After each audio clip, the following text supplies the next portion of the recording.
And after these things I saw another angel come down from heaven, having great power, and the earth was lightened with his glory. And he cried mightily with a strong voice, saying, Babylon the great is fallen, and is become the habitation of devils, and the hold of every foul spirit, and a cage of every unclean and hateful bird. For all nations have drunk of the wine of the wrath of her fornication, and the kings of the earth have committed fornication with her, and the merchants of the earth are waxed rich through the abundance of her delicacies. And I heard another voice from heaven saying, Come out of her, my people, that ye be not partakers of her sins, and that ye receive not of her plagues. For her sins have reached unto heaven, and God hath remembered her iniquities. Reward her, even as she rewarded you, and double unto her, double according to her works. In the cup which she hath filled, fill to her double. How much she hath glorified herself, and lived deliciously, so much torment and sorrow give her. For she saith in her heart, I sit a queen, and am no widow, and shall see no sorrow. Therefore shall her plagues come in one day, death, and mourning, and famine, and she shall be utterly burned with fire. For strong is the Lord God who judgeth her. And the kings of the earth who have committed fornication and lived deliciously with her shall bewail her and lament for her when they shall see the smoke of her burning, standing afar off for the fear of her torment, saying, Alas, alas, that great city, Babylon, that mighty city, for in 1 hour is thy judgment come. And the merchants of the earth shall weep and mourn over her, for no man buyeth their merchandise any more.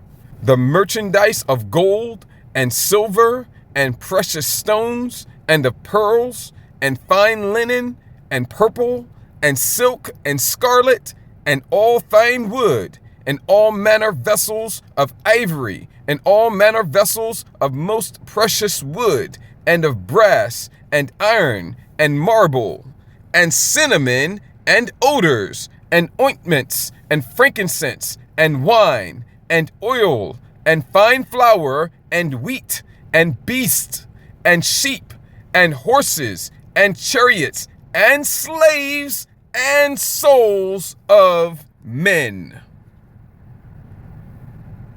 The truth is that most of you are Epsteins, just minus the money. That's a fact.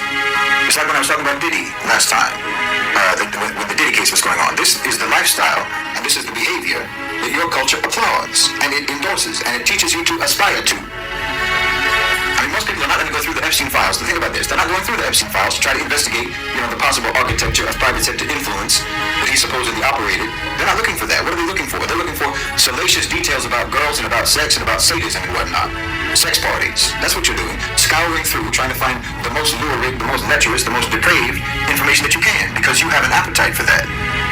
The truth is, you're not outraged, you're stimulated. Your whole culture is obsessed with this kind of thing. And your rich people, like I say, they're no different from you.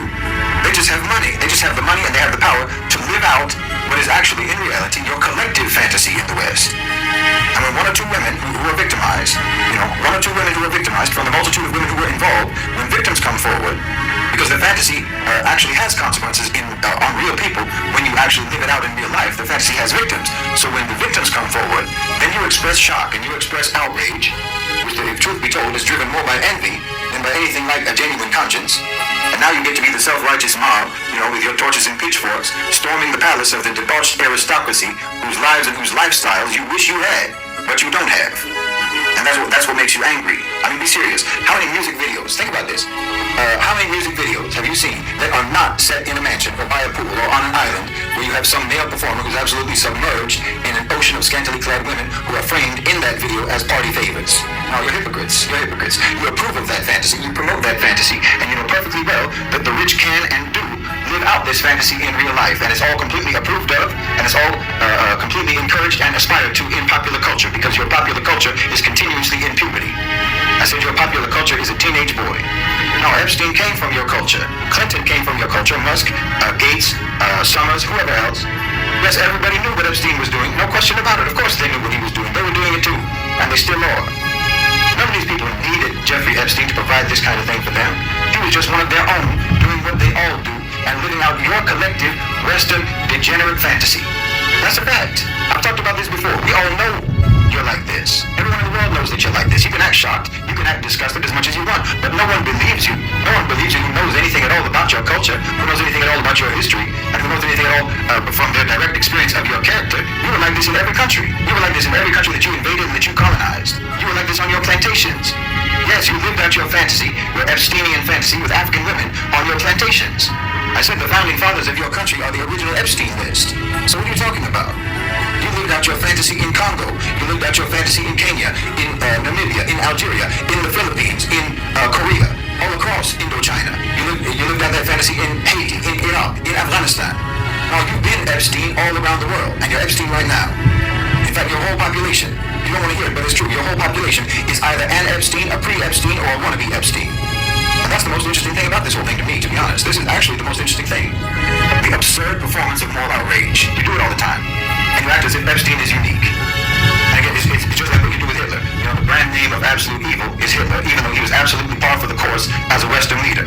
Hitler wasn't special, and neither was Epstein. They're par for the course. But you have to make these selective villains, you know, these selective villains who are entirely, actually, in reality, run-of-the-mill. But you have to make these selective villains tokens of evil that you can hate, precisely so that you can deny how run-of-the-mill they are. You have to prove how good you are by how much you revile them. You need to prove that these people are absolute anomalies, that they're abnormalities, that they're distinctly vile and distinctly repulsive, so that you can obscure how common and unremarkable their violence and their repulsiveness in your society actually is. Even though, like I said, they're living the lifestyle and engaging in the behaviors that your mainstream popular culture upholds as living the dream. I mean, this is the official aspirational lifestyle goal of your whole society. But now you want us to believe that someone who is actually living that dream, that collective, Western, perverted, degenerate dream, is some sort of a freak anomaly, and you're horrified. Another video. Barakatha Yahweh, Barakatha Yahweh Shai, Barakatha Yahweh, Barakatha Yahweh Shai, Barakatha Yahweh, Barakatha Yahweh Shai, Barakatha Yahweh, Bahashim Yahweh Shai, Ba, Recha HaKodash, Kol Thapa Arath, Hawad Wahaloyim, Ratwatam Yatla, Allah Hayanawa, Yahweh, Bahashim Yahweh Shai, Ba, Recha HaKodash. And what I just said in the Lashwan Kodash being the ancient Paleo-Hebrew, or in other words, the true biblical Hebrew for holy tongue or language.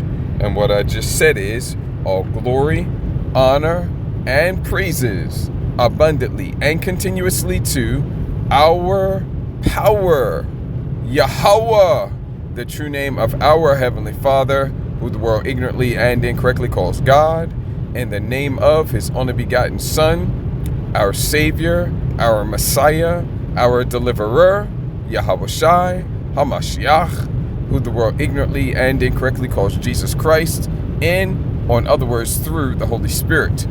Double honors to the apostles and elders of Great Millstone. Much peace, love, and respect to the brothers teaching and pushing this truth out the four corners of the earth, to the hopeful elect, the 144,000 and the 1/3, as well as the rest of the elect scattered abroad amongst the heathen nations to the four corners of the earth, east, north, south, and west. To you I say Shalom.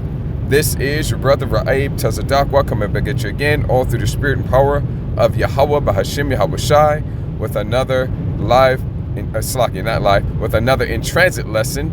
Yahweh Ratazah, Yahweh willing, is going to be edifying and encouraging for you Achim, brothers, and any Achwat, sisters that may be listening and or watching. Now, the first thing I'm going to say is that this is part 2 and an ongoing lesson series. I have not uploaded part 1 yet to show that to you, to display it. I'm going to have it, Yahweh Ratazah, Yahweh willing, I'll have it uploaded tomorrow. If you're seeing this, then it's already up, because I'm going to put that one, I'm going to premiere that one before I premiere this one. All right, so this is part 2, a continuation. And in part 1, we really went into, of course, we touched on various things, but we really went into the hypocrisy of America, Babylon the Great, which when you say the hypocrisy of America, Babylon the Great, that's synonymous with saying the hypocrisy of Esau, Edom, the biblical Edomites, because they're the ones in control of America, Babylon the Great. More on that later. But that was the main focus of part one, the hypocrisy, right? Which is going to be a main focus throughout this lesson series, right? But before I get back into it, I want to also say that this isn't in transit. I am on the road, so if there's any pauses, hesitations, or delays, you know why. And I do appreciate your understanding, your patience in that regard. And I say Thawada, which is the ancient Paleo-Hebrew for thank you. So I say Thawada in advance. Now, the final formality I'm going to get out of the way is that I'm going to go ahead and give the fair use disclaimer. I don't know the TikTok page that the Elder Manata Zatba got this off of, but so I can't give credit to whoever that was. But I'm going to go ahead and give credit to Elder Manata Zatba because I'm borrowing this off of his page. Fair use is allowed under U.S. Law for commentary, criticism purposes, and the like. I'm not profiting from this in any way, shape, fashion, or form. And of course, we're using this clip exactly for those reasons: commentary, criticism, etc. Things of that sort. Not profiting from it in any way, shape, fashion, or form. And I'm going to go ahead and give credit to the page, the YouTube page that I'm borrowing this clip from, and that is the YouTube page. Anyway, is the Elder Manata Zatba's page, GMS South Carolina 08, GMS South Carolina 08, and the title of the video is I don't want to say that. I want to say Berenstain Files. Berenstain Files. Americans have selective moral outrage and are sinful hypocrites. And so, yes, that's going to be absolutely correct. But on the highest level, that's going to be talking about the biblical Edomites. Okay, that's going to be talking about the biblical Edomites. So getting into it a little bit tonight, the main precept passage we got into in part one was Job, the 20th chapter. And it talked about the joy of the hypocrite is but for a moment. Let me just touch on that verse real quick, since I can't remember the exact wording of it. Job, the 20th chapter, just going to touch on it briefly. We got much more when we came here because we actually proved that it wasn't talking about the wicked in general. Okay?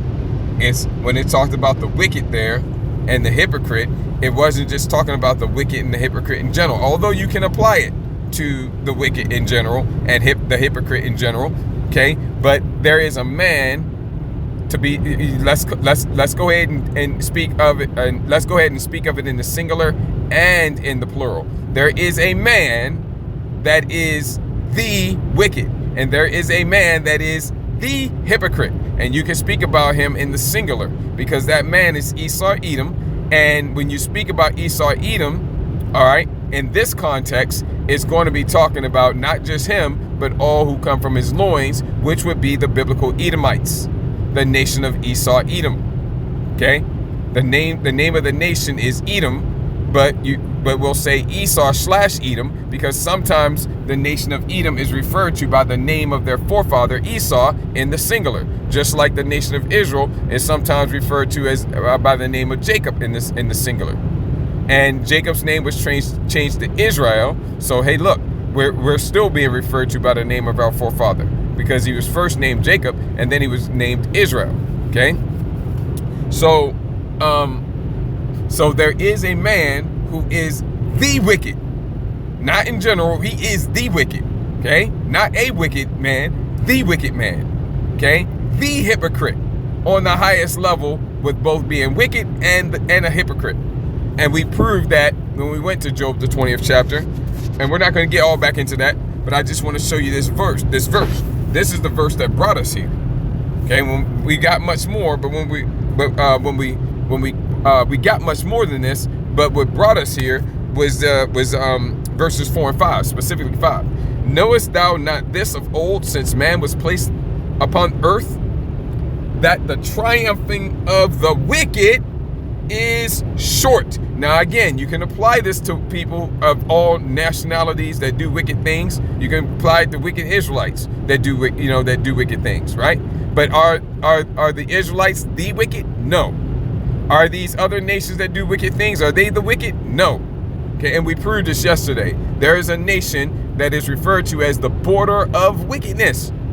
And when you read, and that's in Malachi, the 1st chapter and the 4th verse. And then when you go to 1st Maccabees, the 1st chapter, like around the 9th, 10th verse, right around there, it tells you that when these people got into power for the first time, that when these people got into power for the first time on any significant level, evils, now it says in the English multiply, but multiply means greatly increased, extremely increased. That's what the multiply means. All right, this ain't talking about it just went up. No, the word multiplied this wasn't written in English. That word is much stronger in the Hebrew. Okay, the Apocrypha was originally written in Hebrew and translated to Latin manuscripts, and then from the Latin to the English. You go back to the Hebrew, that word multiplied is very strong in the Hebrew, greatly increased. Okay, and so that was never said about any other people in the Bible anywhere. No other people, when they got in power, does the scripture say that evils were multiplied? So why about these people? Because these are the people of Malachi 1 and 4, the Edomites, the border of wickedness. And you say, well, wait a minute, this wasn't the Edomites, these were the Greeks. And the original Greeks were a Japhetic nation, okay? The original Greeks were. But the original Greeks were taken down by the Edomites. And the Edomites didn't just say, okay, well, we're just, now that we conquered them, we're just going to, do away with this Greek label. No, they oppress a man, even a man and his heritage. That's Micah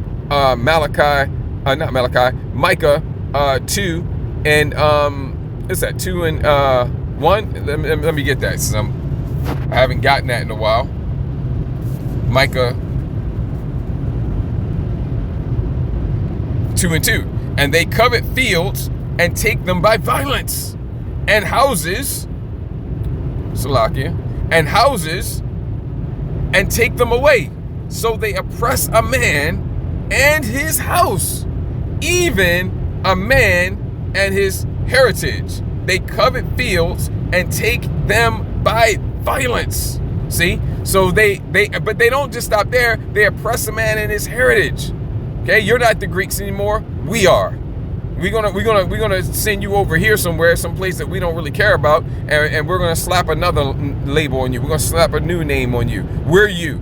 You're no longer you. We're you. Everything you've done, and all the things you've accomplished, we did it and we accomplished it. We're gonna knock down all the paintings. We're gonna tear down all the paintings, or we'll just paint over them to make it look like us. Okay, we're gonna take the statues and we're gonna disfigure them to make them look like us. This is what they did to us.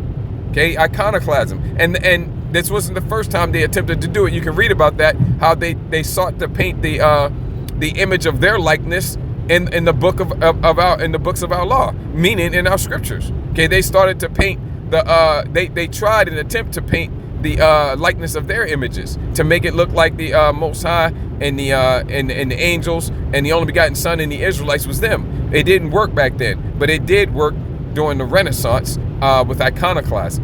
Okay, but now that's all being torn down. I'm getting distracted off topic, so I'm gonna try to get back on topic. Okay, so anyway, I'm just showing you here. They oppress a man, even a man in his heritage. So they were ruling as the Greeks, but they weren't the original Greeks. Okay, all of this is just going to give you a brief little synopsis into how you can know that they are the wicked. Okay, yes, others do wickedly, but they aren't the wicked. When they do wicked, they can be called wicked. You're wicked. You're being wicked. You're doing wicked. Okay, you're wicked, right? But are they the wicked? No, the wicked is talking about the Edomites, and we prove that here. The man that's in control of America, Babylon the Great, and from America, Babylon the Great, and other nations that are allied with America, Babylon the Great, that are dominated by the Edomites as well. They are ruling their worldwide kingdom in this time. Okay? Knowest thou not this of old, since man was placed upon the earth, that the triumphing of the wicked is short? Yeah, his triumph has been short. Okay, 1 hour. We got that. Not a literal hour, but 1 hour. We got that in what was that? I want to say Revelation 17. Yes, Revelation 17. That the triumphing of the wicked is short, and the joy of the hypocrite. Yeah, anybody can be hypocritical, and if they are, you can call them a hypocrite. But this says the hypocrite, not a hypocrite. The wicked, not a wicked. The hypocrite, the wicked, which is Esau, Edom, but for a moment. And so that's what brought us here. And then we proved that this is talking about the Edomites, and that this is chock-a-block full of end-time biblical prophecy. And we proved that. Check out part 1 to get that, right? This man is the wicked. Now, that was the focus, and we're going to continue to focus on the hypocrisy, but we're going to kind of expand the scope a little bit. But the main backdrop remains throughout this lesson series, the hypocrisy of Esau, Edom, the so-called white man. Because when I believe this dude is AI generated. I believe, because remember, they have a lot better AI, and they've had it for a long time, than what they divulge and release to the public. What they divulge and release to the public compared to what they really have is nothing. And if you're impressed with GPT and Grok and all these others, if you're impressed with that, if you're impressed with what they show you, it's nothing. That's why they're showing it to you. That's why they're releasing it to you. Okay, if it was still something to be kind of like lauded or held in regard and held in esteem by them, then you wouldn't see it. Okay, so don't be, it's not at all unfeasible or unfathomable that they would be able to. I mean, come on, man. He's always dressed the same, and if he is real, Bubba Kushal, one of you brothers, let me know how you know that, because I like to know that, because I think this dude is AI. Okay, these weird camera angles, and they're always shifting the camera angle, even though it's an up close and personal interview. I mean, how many cameras you got on this one guy? It's an up close and personal interview, and it's weird camera angles. Okay, different camera angles. I'm talking about from down on the floor, from up above standing over him, from then eye level to the right, eye level to the left. I mean, how many cameras? So I just think this guy is AI. But whether he is or whether he's not, you can bring out a lot of good stuff from what he's saying, right? And he used the word vile. That's a key word. Vileness. And he talked about how everybody knows you're like this. Everybody knows you're like this, right? And he talked about the hypocrisy. Now, he said, he even brought out the example of African women being raped by the I almost said colonizers. And there's many ways when you listen to him for you to know that although he throws out a couple of examples which are going to bring in some wicked Israelites, okay, they're just along for the ride with their master, and the wickedness that those wicked Israelites is doing is child's play, complete and total and utter child's play compared to their master, compared to their father, spiritually speaking, which is Esau, Edom. They just doing with their daddy. This is all under the watch of the vile man, and that's why we got to get it. This world is being run under the watch of the vile man, the most vile man, the most despicable man, and the whole world knows it now. They didn't know it before, but one of the ways you know that he's talking about the Edomites is because they're the one. Nobody else colonized the world. Okay, we didn't colonize the world. The Israelites didn't colonize the world. Okay, all right. The Arabs didn't colonize the world. Nobody else colonized the world. We just read it. He covered a field and take it by violence. This is his empire. Okay, the dew of heaven from above and the fatness of the earth. By thy sword shalt thou live. Okay, so what he was talking about here is an indictment, and then the rap sheet against Esau, Edom is far beyond. If you thought this was impressive, and it was impressive, okay, this AI generated dude, I believe, was on a roll. But if you thought that was something, it's just scratching the surface of the surface of the surface. with regards to all the things that, if you was to unroll the entire rap sheet, or if you was to stack his transgressions, this man Esau Edom's transgressions, one by one, they reached to the heavens. And we got that. Okay, his sins, his wickedness, and his iniquity reaches to the heavens. Okay, so this is just a little bit of it, a very little bit of it, and it's already extremely incriminating. Okay, but everything that's going on in the earth, everything that's being conducted in wickedness is under this man's watch. Okay, you want to live a righteous life, you're vilified, you're demonized.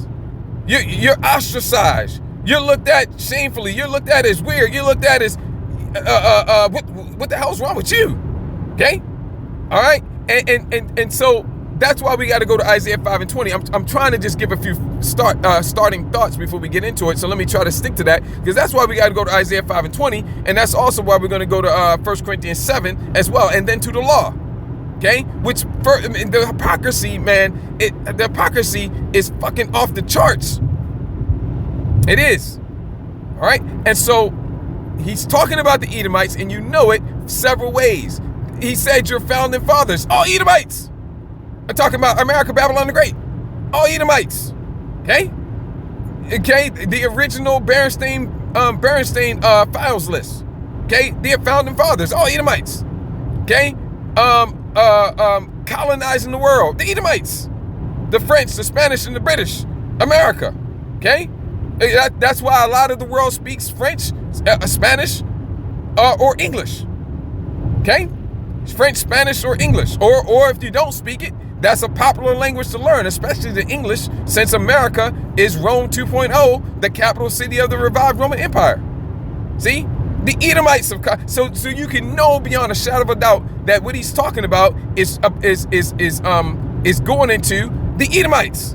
Okay, anybody else is just along for the ride. This is about the Edomites. Okay, and the African women were not African. They were the daughters of Zion of the southern kingdom, and they got the daughters of Zion of the northern kingdom first, and then got the daughters of Zion of the southern kingdom. And they weren't just having their way with the daughters of Zion.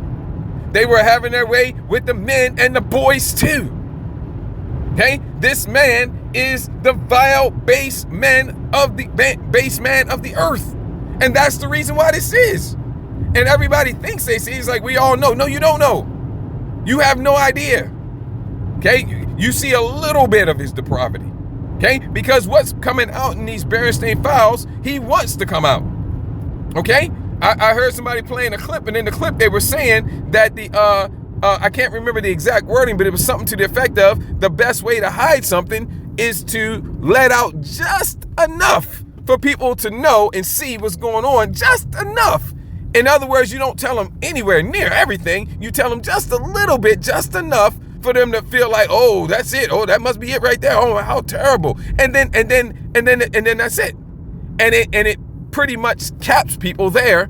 And also the other benefit of doing it that way is, one benefit is that they don't ever see the full extent of it, not even close, because it's much, much, much worse. They don't see the full extent of it. And in addition to that, it can be used to great effectiveness as a distraction to all the end time biblical prophecies that are being fulfilled. In other words, to all the wickedness that they're doing. Okay? With the wars, a brother just brought out some information that they just, and I haven't verified it yet, and the brother seemed like he wasn't too sure if it was accurate or not, but apparently they might have just passed or about to pass some type of digital currency bill to basically for the federal government to no longer give out any payments. And let me put it this way, where all payments have to be distributed in central bank digital currencies to a digital wallet that you set up with the federal government. Man, that's major end time biblical prophecy news. Okay, major, extremely major. Now, like I said, I haven't verified that yet, I haven't verified that yet, and the brother seemed like he wasn't 100% sure it was true. But if it isn't, they're going to do it soon. Okay, so and then you got the Third World War. All right, and then you got other things. There's a bunch of things he's doing and letting this information out just barely enough, okay, to kind of, satisfy people. So, and I say satisfy so that they go, oh, they got to, throw a dog a bone. Throw a dog a bone, and then they can chew and gnaw on it for a while, and then he can do a bunch of other stuff, and the dog doesn't go looking for another bone because they got a bone. Okay, it's kind of like that type of thing. All right, so we touched on the Job 20. That was the major precept passage we were in, and he mentioned the vileness. He said vile. I'm going down the road, so I'm not going to try and play it again. But he mentioned vile, right? The vileness of the Edomites. He didn't say the Edomites, but that's who he's talking about, because everything he was describing was Esau, Edom. Okay, the founding fathers were Esau, Edom. Slaveholders doing what they were doing to the daughters of Zion and the men of Zion and the boys and girls of Zion and the babies of Zion. This man, right? That's the Edomites colonizing the world. The Edomites, the French, the Spanish, the British, America, the Edomites. Okay. So let's go to, let me see, is that Job 30? I think it's Job 30. Okay, I just want to make that connection for you, because he said how vile you are. The vileness. I can't remember the exact word, but he used vileness. Okay, this is all getting into that. Okay, I'm not going to get it right now. Okay, you can come and read it, but look what it says in verse 7. Among the bushes they brayed like a beast. That's what it means to bray, like a horse, like a beast. Under the nettles they were gathered together. They were sons, it says children, but I'm pretty sure, let's go ahead and verify, that's the Hebrew word banyam, which is indeed gender specific. Not that the daughters of Edom are left out. The daughters of Edom are right there with them. It's just disgusting, man. Okay, I mean, they're cleaned up now for the most, some of them, right? Okay, but just disgusting, man. Okay, back during this time, how base they are was on full display at this time. And it's the Hebrew word banyam, okay, which is gender specific. So, but the daughters of Edom were right there too. Okay, they were sons of fools, yea, sons of base men. Base meaning very, very low. Very, very low and despicable, reprehensible, repulsive. Okay? That's what that base is going into. The lowest of men. They were viler than the earth. And that's the word he used. They were viler. The most vile man on the planet. Not even close. Not even close. Don't bother to make a comparison. Okay? The other nations can do some vile things. Hey, even Israelites can do some vile things. Don't even bother to compare Esau, Edom.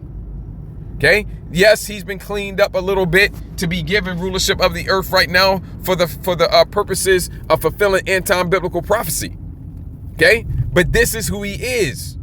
This is who he is, and he's gonna return to wearing it on his sleeve. Okay?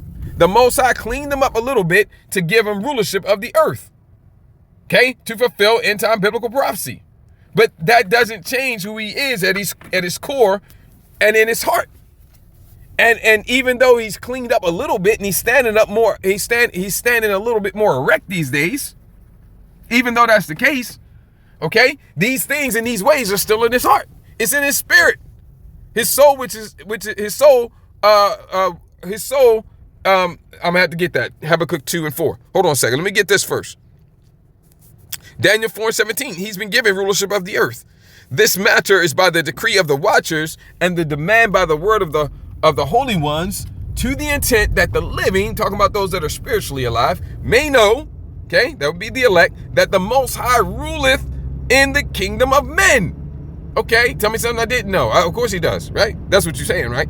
And giveth it to whomsoever he will. Yeah, like I said, tell me something I don't know. Okay, well, you don't know this, do you? And setteth up over it the kingdom of men, ruling the earth, ruling the planet, over all the other over all the nations, point blank period, including the Israelites, over the Israelites too, the basest of men. Who is that? Well, we just read it. Okay? We just read it. They were viler than the earth, sons of base men. That was a precept I was just getting ready to get. What was it? What was it? Man, that's one of the downsides of doing in transits, because you got too many things you're trying to keep in mind at the same time while you're focusing on traffic and, you know, watching the road. It's easy to drop something. Oh man, what was it? I don't know. Yahweh the Most High, give it back to me. If so, I'll get it. Let's get ready to get that. What was it? I'm not gonna try and get it back when I'm going down the road. Okay, if it comes back to me, I'll get it. But yeah, they were. This is what it's talking about. Okay, setteth up over the bases of men. I wish I could remember what that was. Anyway, so I want to go to. You know, I want to go to Revelation 18. Don't want to go to Revelation 18 first? Yes, because everybody knows, you know, the hypocrisy is absolutely ridiculously and stupidly off the charts. Okay? All right? And that's not just with regards to these Berenstain Files. That's all over the place. All categories, all topics, all areas. Things that have nothing to do with the Berenstain Files. Hypocrisy through the roof, to the heavens. It's not just this. We're using this as an example. Okay? So we know that it's not a secret. How many children go missing in America, Babylon the Great, every forking year? How many children, man? I don't know the number, but it's a ridiculously stupid number of children that go missing every year. Where's the outrage? Where are all these children going? What was happening? What's being done with all these children? Well, a hell of a lot of things. Like I said, they are not telling you everything, not even close. They're not even beginning to tell you the worst of it. They barely even mention anything about males. Okay, I think they mentioned one T-boy. Right, that's it. But outside of that, it's underage girls, okay, which are I haven't followed it like that, so I can't say for sure. Maybe they throw in some that are prepubescent, but from what I've heard in passing, because I haven't really gotten into the details like that, right? But from what I've heard in passing, it seems like they're mostly past puberty. Okay, so they're underage, but at least they're post-pubescent. Right, and that's really all you're really hearing, and you're hearing a little bit about the eating of the flesh, and you're hearing a little bit about some unaliving, and that's pretty much it. It's much worse than that, and everybody should know that America, Babylon the Great, is one of the biggest 6 traffickers in the world. Okay, where's the outrage? And don't talk to me about, oh, what they unaliving they unalived 1 or 2 or 3 or 10 poor girls. Where's the outrage against all the bloodshed of America, Babylon the Great, by the Israelites for centuries? Okay, that's why we gotta go to Revelation 18. Okay, and we're gonna go. Let's deal with that bloodshed of the Israelites first. Let's go to Revelation 17, and then we're going to get 18, and then back to 17, and get 13. And we'll see if we still have time to go into Genesis tonight. And that Wisdom of Solomon 12, I still got to get that. Okay? And as a matter of fact, we got to go to Wisdom of Solomon 12 first. Okay? Before we go to Genesis. Okay? Where was I going here? Revelation 17. Okay? Yeah.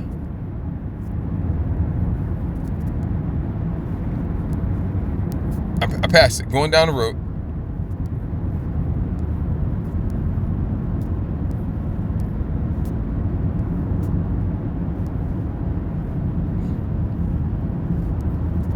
Slovakia. It's 17, isn't it? Yeah, there it is, 17:6. And I saw the woman, okay? This woman, did we open up with this? No, that was a different lesson series, I think. I can't remember. Okay, Mystery Babylon, the Great, America. That's the woman that John on the Isle of Patmos saw represented America, Babylon the Great, riding, sitting upon the beast, which today, the organizational structure by which the beast is governed and operated today is NATO and the EU. The EU being the 10 horns. Okay? That's the organizational structure for the beast today. So we say the beast today is NATO and the EU. And who controls NATO and the EU? Well, they tell you all the time, the US-led NATO. And if you're listening to somebody that knows what's going on, they know what they're talking about, they'll refer to the EU as America, Babylon the Great's vassal states, which is very, very fitting. That's like bullseye. That's like hitting a target square smack dab in the middle of the bullseye, because America, Babylon the Great is Rome 2.0. And yes, the EU is the vassal states. And the world is the revived Roman Empire. Rome 2.0, which we'll touch on when we get to Revelation 13. But I brought you here for this. And I saw the woman, which represents America, Babylon the Great, drunken with the blood of the saints, which the scriptures defines the saints and identifies the saints as the Israelites, which that would be all whose lineage, heritage, and bloodline goes back through their fathers to Abraham, Isaac, and Jacob. They would be the Israelites. We would be the Israelites, which today, that would be, in large part, the so-called blacks, Latinos, Hispanics, Native Americans, and Seminole Indians. But not only them, or only us, I should say. It would also be any and all whose lineage, heritage, and bloodline through their fathers goes back to Abraham, Isaac, and Jacob, because it's truly about the bloodlines, not skin color. However, skin color is a generality, but it's truly about bloodlines. So if your bloodline through your fathers goes back to Abraham, Isaac, and Jacob, but you do not look anything like a so-called black, Latino, Hispanic, Native American, or Seminole Indian, you're still an Israelite, because it's not really about that. It's really about the bloodlines, which are always pure. Genetics mixed, genetics can be mixed all day long. Bloodlines are always pure. But in large part, it would be the so-called blacks, Latinos, Hispanics, Native Americans, and Seminole Indians. But you do have a lot of Israelites that look like the other nations we've been scattered amongst for over a millennia in some cases.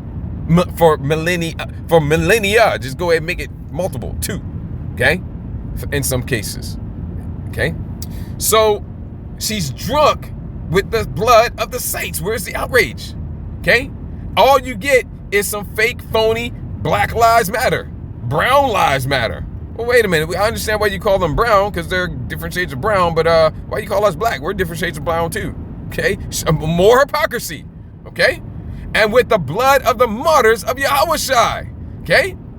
And when I saw her, I wondered with great admiration. So where's the outrage?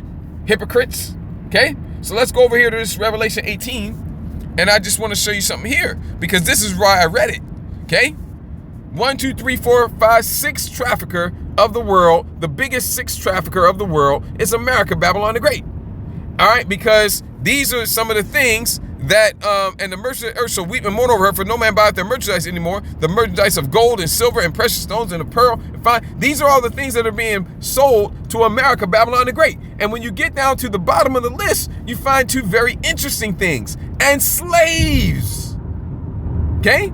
All right, and it's not just talking about when we were in hardcore slavery. No. And souls of men. Okay? The biggest 6 trafficker of the world is America, Babylon the Great. Okay? Where you think's happening to all these children? Well, there's a lot of things. Okay? Let me see here. Ture, T-U-R-E. Let me see here. Adrenal. You know, you got to be careful about what you say, man. I want to get the point across without jeopardizing the video. you got it right, drinking. Okay, which you put the Tor, T-U-R-E, with that, because the Tor, T-U-R-E, actually causes the spike in the glands, and then they harvest it and unalive the CH ild. You get it? Of course you get it, don't you? Okay, it's much worse than you think, because this is the vilest man on the planet, base man, viler than the earth. He's in rulership. Okay, and the whole world's getting a little inkling about what type of man is in rulership.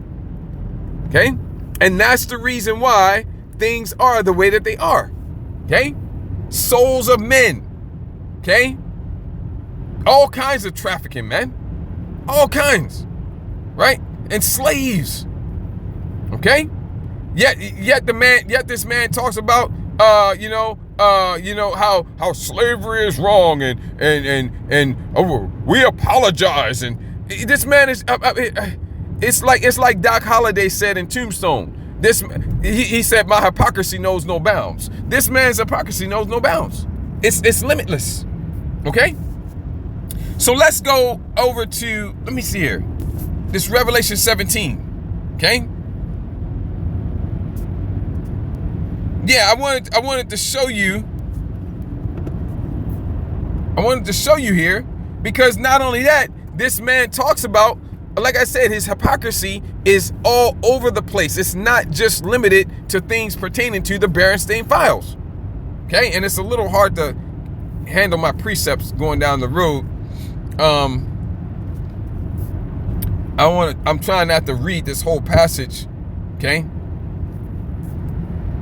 That's what I'm looking for, because it's talking about the judgment of the great whore that sitteth upon many waters, meaning she's ruling, meaning she, which represents America, Babylon the Great, is ruling over the all the other nations of the earth, which it tells you further down in the chapter. It tells you further down in the chapter that these waters are peoples and nations and tongues. Okay, that's what the waters is representing. Okay. You can link that Revelation 17 and 2 up with Jeremiah 51 and 7, I believe it is. Yeah, 51 and 7, right? And but I want to focus in on verse 3. So he carried me away in the spirit into the wilderness, and I saw a woman sit upon a scarlet-colored beast. Okay, that beast, the woman, is America, Babylon the Great, and that beast is NATO in the EU today. Okay.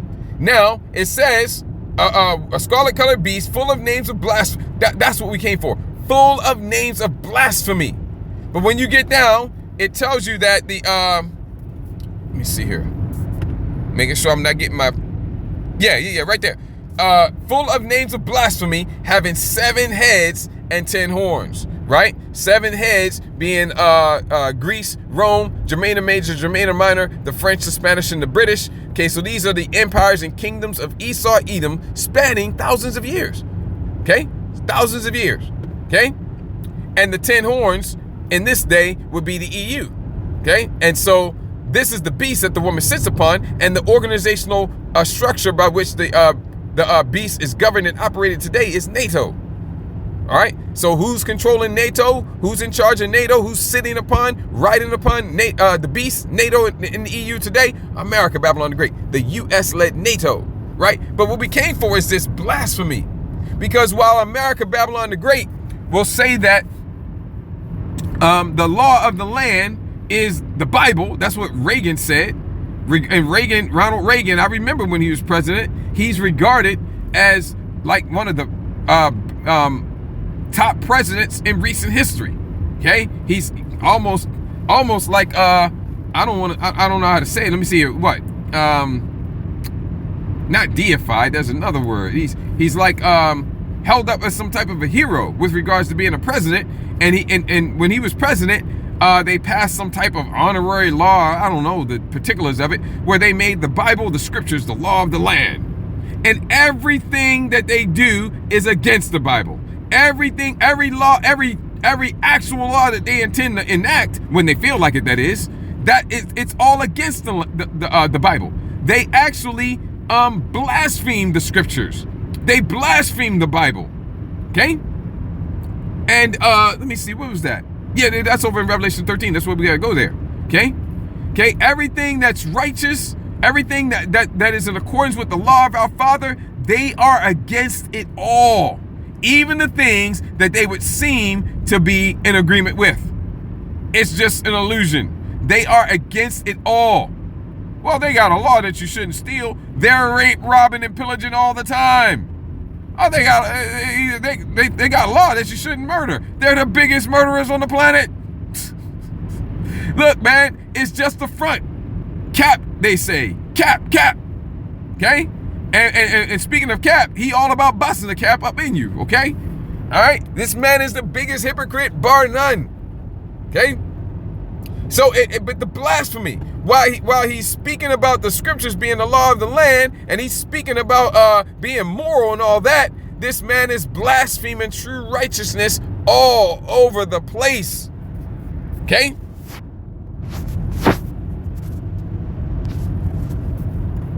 Isaiah 5:20. This is the world we live in. This is the world we've been born and raised in. This is the world that you've been steeped in since birth. Okay? And why? Because the vilest, basest man on the planet is in charge. Whoa! Unto them that call evil good. That's the world we live in. We live in a world where it's upside down, backwards, bizarro world.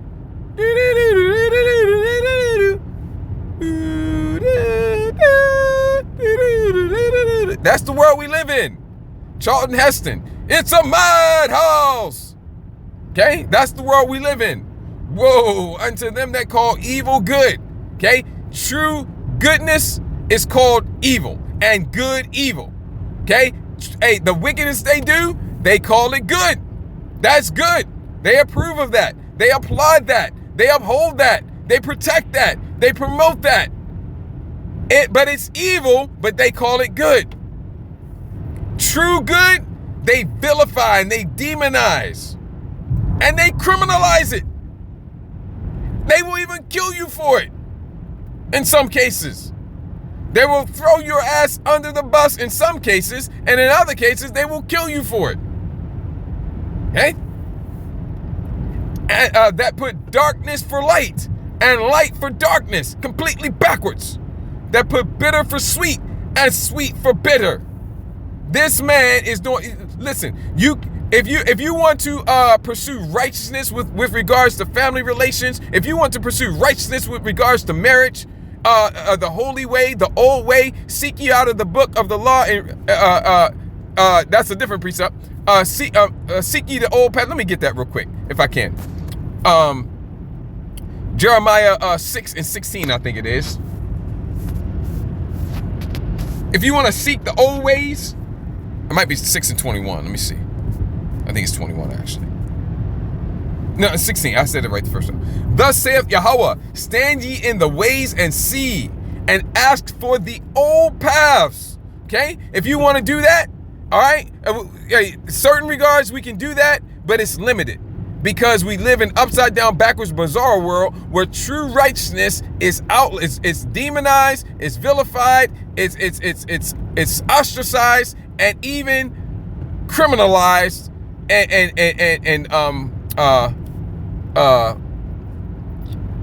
that was another word. Somebody's behind me, so got a little distracted. Criminalized and I can't think of the word right now. But attacked. Let's just go simple, straight up, straight down the middle with it. Fastball. Attacked. Okay? Ask for the old paths. Where is the good way? And walk therein, and ye shall find rest for your souls. We don't have no rest here. That's the curses.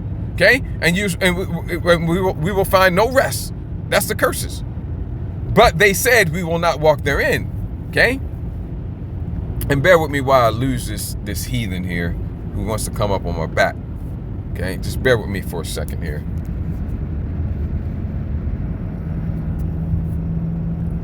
So just bottom line, you can't do what's righteous with regards to marriage and family and things like that.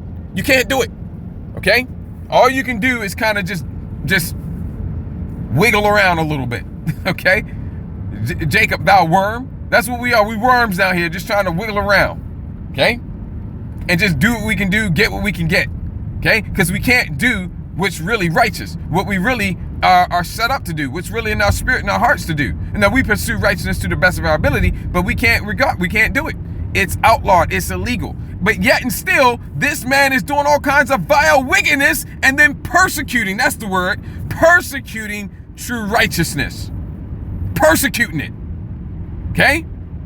Which this man is doing all kinds of six abuse with sucklings.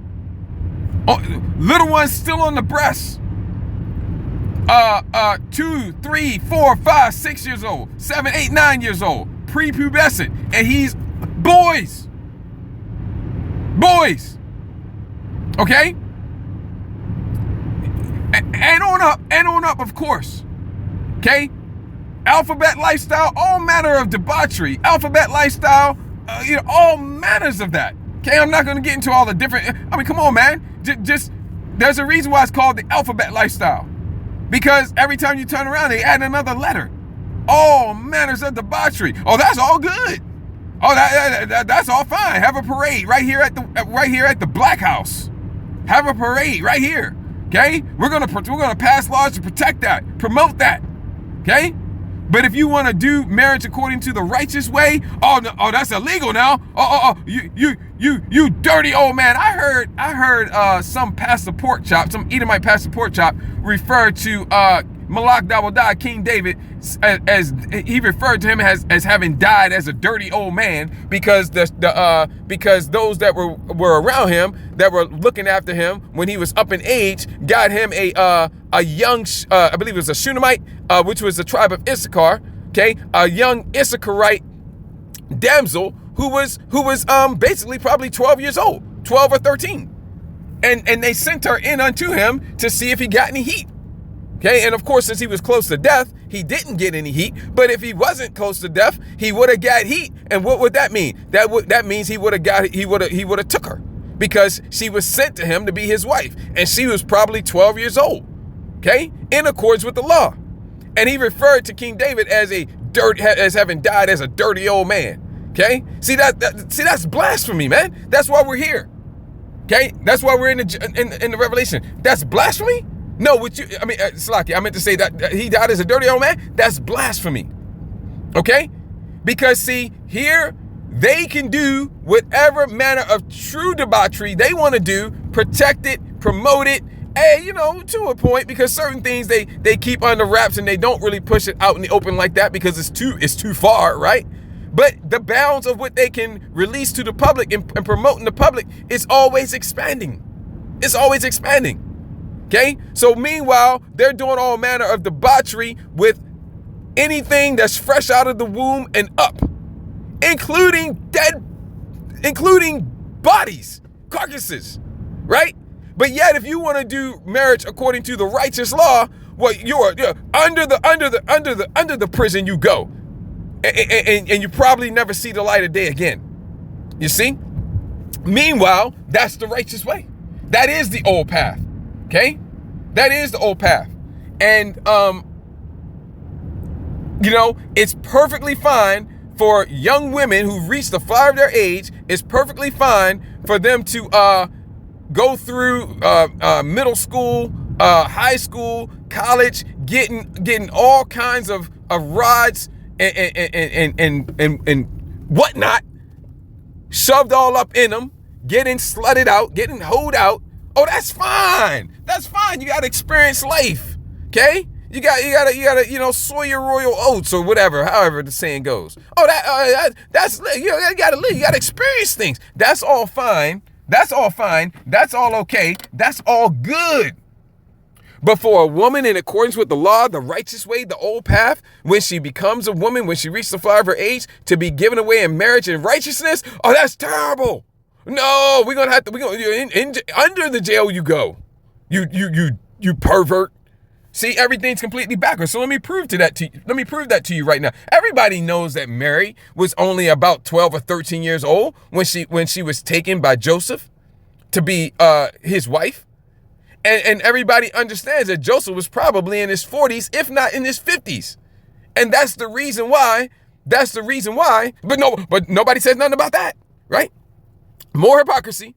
But that's the reason why. I learned that from Esau when I was in pagan Christianity. I learned that. Oh yeah, so Mary was about 13 years old when she was betrothed to Joseph. And they don't say how old Joseph was, but clearly he was older than that. Okay, and not only was he older than that, he was probably in his 40s or 50s. Okay, back end of the 40s, maybe into the 50s, and that's the reason why there's no mention of him when Yahushua became a man when he began his ministry, because he had already passed on. Okay, 70 years, or if by reason of strength, 80. Okay, so 80 years. So it's very likely he was in his 50s. Okay, 50 something, maybe 40 something. Okay, because 30 years later, Yahushua is beginning his ministry. So he's in his 70s, right around 70, maybe 75, maybe towards 80, and he passes on. Okay, and that's the reason why, because he was much older than Mary was. Let's go into this a little bit. Let's go to 1 Corinthians 7. We tired of the bullshit, man. Let me see. What's the precept I was looking for? Yes. I think it's here. Yeah, it's further down, though. Here. It's coming up.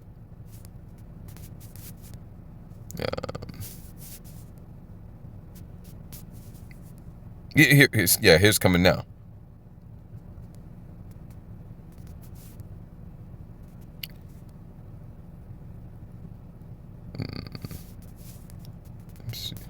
Salaki, I'm looking for it. I didn't get this one ahead of time.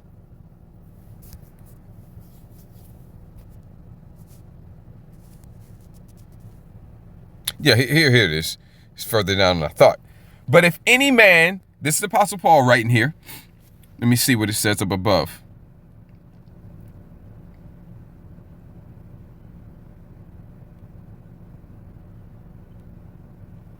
Salaki, I'm just perusing it.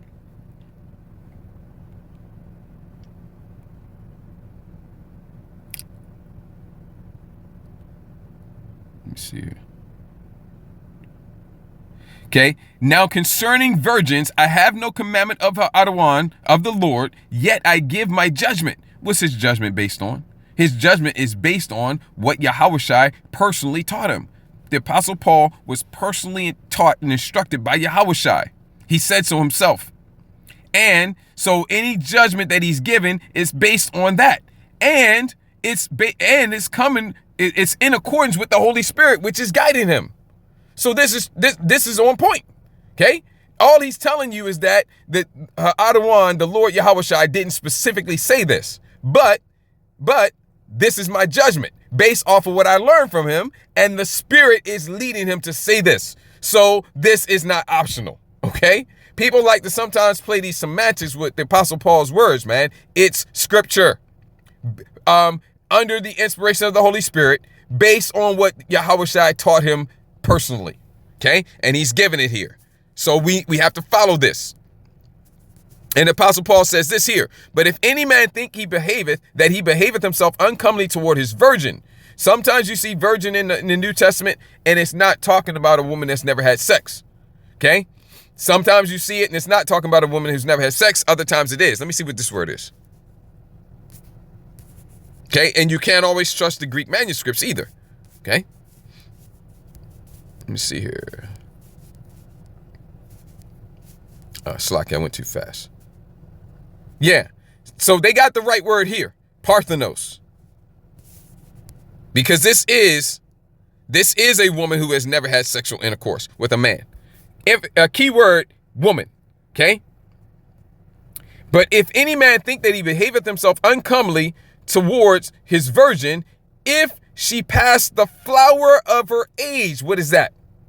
What is the flower of her age? Okay. Let's bring in a precept from the law. See, they talk about or we're a Christian nation. They ain't saying that no more. Or we're a Christian, we're a God fearing. Yeah, what God you fearing? Okay? They talk about you talk about morality, right? Okay? Talk about morality, right? But everything they do is against the scriptures. Okay? Again, upside down, backwards, bizarro world. Good, evil. Evil, good. Good, that's evil. Evil, that's good. Darkness, that's light. Light, that's darkness. Okay? Bitter, that's sweet. Sweet, that's bitter. Okay? See, upside down, complete and total backwards, bizarre world. So the things that are righteous in accordance with our Father's law, well, they blaspheme the law. And in blaspheming the law, they blaspheme our Father Yahweh. Just like the scripture says, we're going to get it. Okay? They blaspheme. Okay? Oh, you don't have to follow the law. The law is done away with. Okay? Oh, you following the law? Oh, that's you teaching that you teaching that we should keep the law? Okay, well that's false doctrine there. That's false doctrine. I even heard no, we don't teach that you get salvation through keeping the law, nor do we teach that you can keep the law perfectly right now. You can't. But we do teach that you are to keep the laws, commandments, and statutes to the best of your ability as the Spirit leads you to and enables you to. That's something we should be striving to do to show our Father that we appreciate his mercy and his grace and this opportunity to be reunited and return back to him. Reunited and return back to him, to have a way back to him through the precious blood of Yahweh Shah HaMashiach. So we show him that we love him and that we appreciate his mercy and his opportunity to come back to him. All right, by keeping his commandments as best we can, which is terrible, but we're doing it the best we can. That's why. Not for salvation, because we can't get it. You can't get salvation through that. Okay? So that's what we teach in a nutshell real quick. Okay? Flowers. Flower of the age. Why is the Apostle Paul putting it that way? Flowers. Okay? Flower of her age. Why is he using that way? Because he's getting it from the law. Okay? See? This hypocrisy, man. Okay, everything's against what the law says, but yet they want to be seen as good, fine, upstanding, moral folk. Okay, fugitive, vagabond. Leviticus 15:24, in the law which the Apostle Paul wrote, is that we uphold. We establish the law. We don't do away with it. Okay, we establish the law, which the Apostle Paul wrote is holy and holy and just and good. I'm paraphrasing, but that's what he said about the law. So is this holy and just and good? And if any man lie with her, a woman that's on her, let's pull the whole thing up. Let me pull it up here. And let me see here. This is a woman that's on her cycle. Okay, this is the law concerning a woman that's on her cycle. You're not supposed to be around her. And if a woman have an issue and her issue in her flesh be blood, okay, which that's what's going on with a woman when she's on a cycle. And so part of that is down here. And if any man lie with her at all, because that can happen, you could lay down with your woman and she's not on her cycle, but in the middle of the act, in the middle of the intercourse, her cycle starts and it gets on you. That's what this is talking about, because otherwise you would never do that. She's already on her cycle and you lay down with her anyway. Okay? So this is under the expectation or the assumption that you started you began to lay with your woman, and during the act, her cycle started. And if any man lie with her at all, and her flowers, notice it refers to it as her flowers. This is an issue which is an issue in the woman's flesh, which is of blood. This is her menstrual cycle, and it's referred to, the blood of her menstrual cycle is referred to as her flowers. And her flowers be upon him. This is why the Apostle Paul is using that terminology and putting it that way. He shall be unclean 7 days, and all the bed whereon he lieth shall be unclean. So this is why he refers to it over here as, from the law, he refers to it as the flower of her age. It's talking about if she passed the flower of her age, if she passed the point in her life where she's had her first menstrual cycle, if she's past the age, her biological clock has reached the point where her menstrual cycle has begun. As long as she's had a menstrual cycle, then she's past the flower of her age. That's what this is saying. Let me see here. It completely leaves that out in the NLT. That's why I say, man, the NLT completely drops the ball sometimes. Okay? It completely left that out. Beyond the bloom or prime of life. The bloom. That's it. Overripe, plump, ripe. In other words, puberty. Puberty. Okay? Let's see if it actually specifically says it here. It doesn't. Okay? Puberty, man. Okay? As long as she's reached puberty, as long as she's had her first menstrual cycle. But if any man think that he behaveth himself uncomely toward his virgin, if she pass the flower of her age, if she bleeds, okay, and need so require, she's hot for him, and he's hot for her. He could be 20s, but most likely he's 30, 40, 50, maybe even 60, whatever. Okay, she's hot for him, and he's hot for her, and need so require. That's what it's talking about. Okay, she's hot for him, he's hot for her. Let him do what he will. Yeah, but that's wicked, right? No, he sinneth not. Let them marry. What's marry? What do you mean by let them marry? Let them have sex. Okay? He sinneth not. That's the normal way. That's the righteous way. It's always been that way up until recently. But guess what? Even now, all around the world, it's still that way in a lot of places. Okay, even here, you just go back 1 or 2 generations and you talk to your, you probably still have some family members that's alive that'll tell you that grandmammy or auntie, got married when she was 12, 13, 14, 15. Okay, all of a sudden, now, it was more commonly accepted back then. Okay, even here in America, Babylon the Great. Yeah, even here. But now all of a sudden, and did you know that Esau, being the hypocrite he is, he has all kinds of varying minimum ages of marriage with parental consent. Different states got different ages.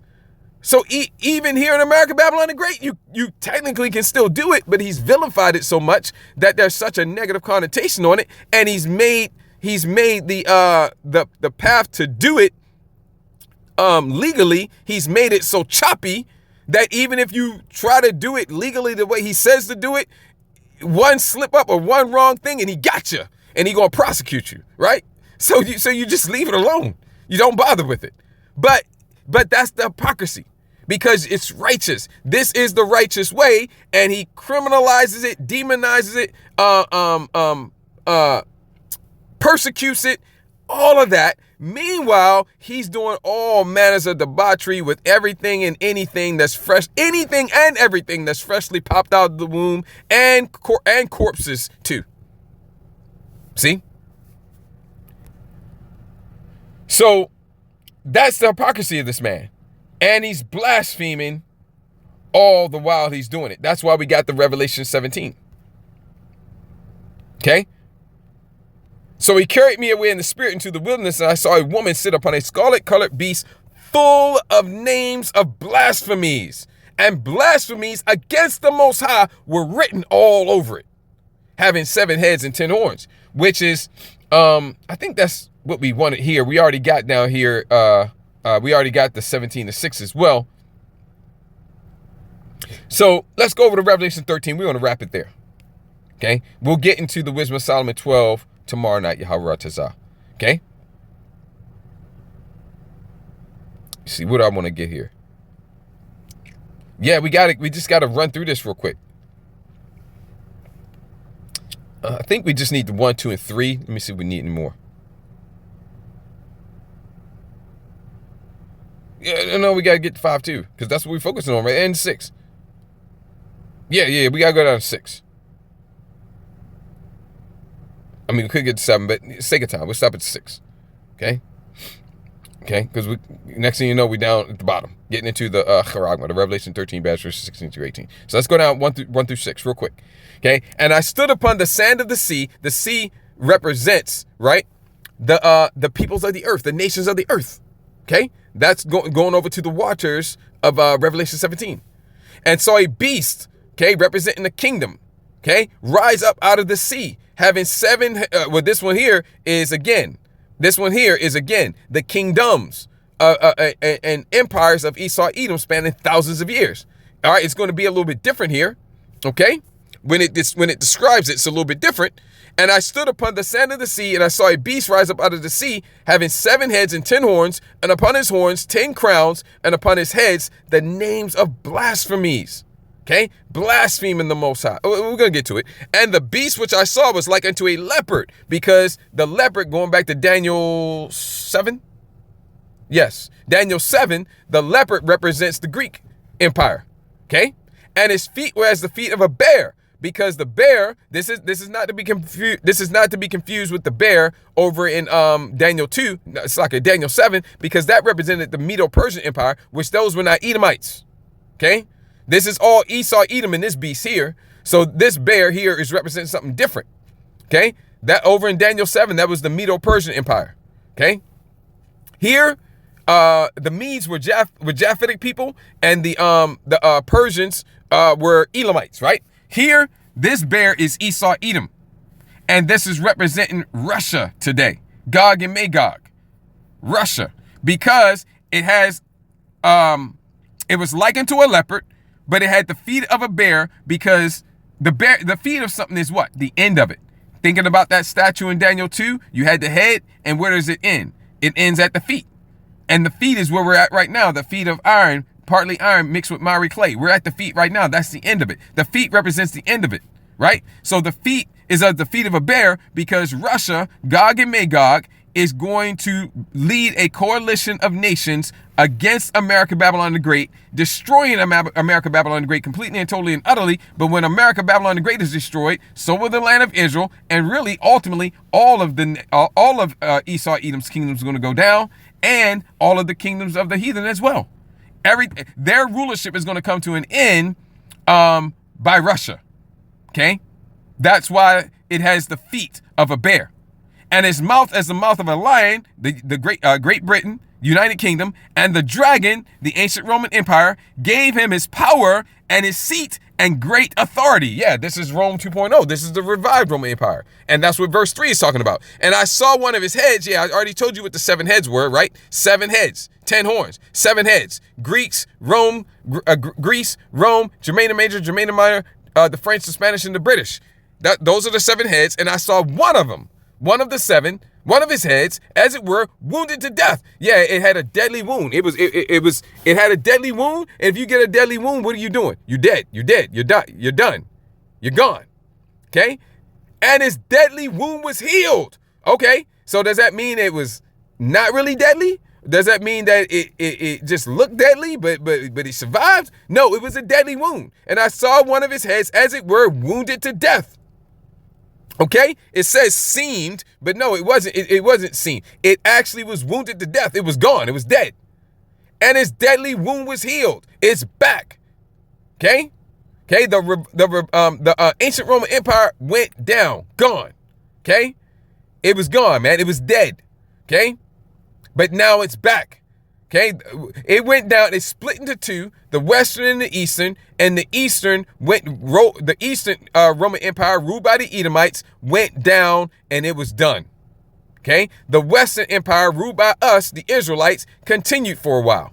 Okay, but the Eastern Empire, once it split, the Eastern Empire, ruled by the Edomites, went down, and it was done. And now it's back. His deadly wound was healed. That's not talking about Greece. It's not talking about Germania Major, Germania Minor. It's not talking about the French, the Spanish, the British. It's talking about Rome. We're in Rome. Matter of fact, they just had some type of a fad or something. Esau did, all in his pop culture, Saturday Night Live, all over the place, where they just talking about how infatuated they are with Rome. They just putting it in front of your face that they know that this is Rome all over again. Okay, and you got a lot of ways. I mean, a ton of ways you can go into that. Okay, this is Rome all over again. Okay, let's see here. Tons of ways you can prove that. Okay, and his deadly wound was healed. Yeah, because the Roman Empire is back this time. bigger and better than ever. With this time worldwide, with technology you couldn't even imagine and dream to ask of. All of it at Rome's disposal. And all the world wondered after the beast. And they worshiped the dragon, which gave power unto the beast. Yeah, because this is Rome all over. And they worshiped the beast, saying, who is like unto the beast? Who is able to make war with him? Who can make war with America, Babylon the Great? Who can make war with NATO and EU? And there was given unto him a mouth speaking great things and blasphemies. And power was given unto him to continue 42 months. Okay, which is getting into, it says 40 and 2 months. Yeah, which is getting into 350 years, metaphorically.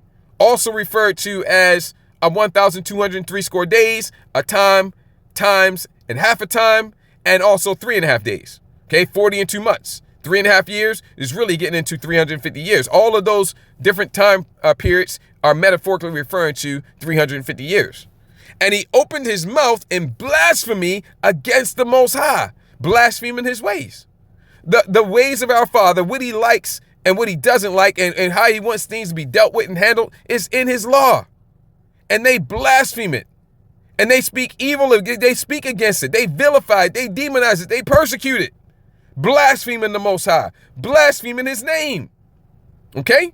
And his name, his literal name, okay, but they're not going to say his name like that. Okay, because the name of Yahweh is dreadful amongst the heathen, right? But they blaspheme his name. It also goes into his reputation, his fame, his honor. They blaspheme it all. And his tabernacle. His tabernacle is the saints. His tabernacle is the Israelites. We are his tabernacle. Knoweth ye not that the Most High dwelleth not in temples made with hands? Knoweth ye not that your body is the temple of the Holy Spirit? Okay? The Most High's tabernacle is us. The Most High inhabits the praise of his saints. And them that dwell in heaven, the angels too. Blaspheming the Most High, blaspheming his name, blaspheming the tabernacle, blaspheming them that dwell in heaven, the angels.